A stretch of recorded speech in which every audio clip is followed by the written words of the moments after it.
I felt really dirty for months afterwards. I remember trying to wash the feeling off of myself, but no matter how much I scrubbed myself in the shower, the feeling would linger and the memories of the events would make me beyond anxious. I would later learn how to repress these feelings of anxiety, which would, of course, develop into PTSD.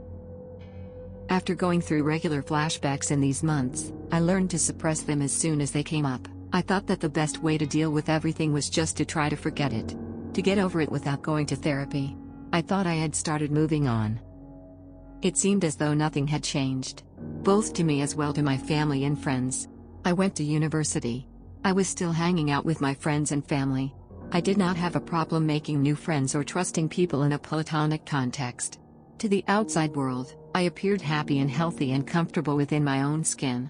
There were certain important changes that I had noticed, though. Men became triggering to me.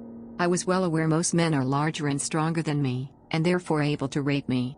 This would cause me to become less sexually attracted to men, because subconsciously, I would be constantly assessing whether they'd be the kind of person who'd rape me and by what means they'd do so. Physical force? Emotional blackmail? Taking advantage of me while sleeping? Drugging me?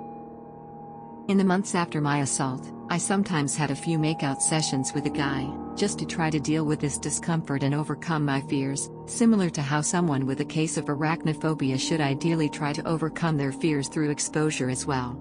It didn't quite work. My feelings didn't fade. For the most part of the years following the sexual abuse, I felt more numb than I had before. I got distracted more easily and my memory was not as good as it had been before. Moreover, my energy levels were lowered and I got tired more easily. I often found myself in a sort of dissociative fugue. I have never suffered dissociation to the point of depersonalization. And I have only experienced derealization twice so far. Therefore, it was difficult for me to recognize what it was. I blamed the dissociative episodes on my ADHD, which I had already been diagnosed with early in life. The feeling of numbness was something I attributed to the fact I was growing up. I thought I was getting more jaded as a result of getting older. Less easily impressed by whatever life was throwing at me. It's a very common fact of life I often hear other adults lament, when reminiscing about their childhood and adolescence. Being fatigued more often, of course, is also something that comes with age. So that was an easy explanation as well. Nonetheless, my symptoms would later develop into full-blown PTSD, proving that it was not my ADHD.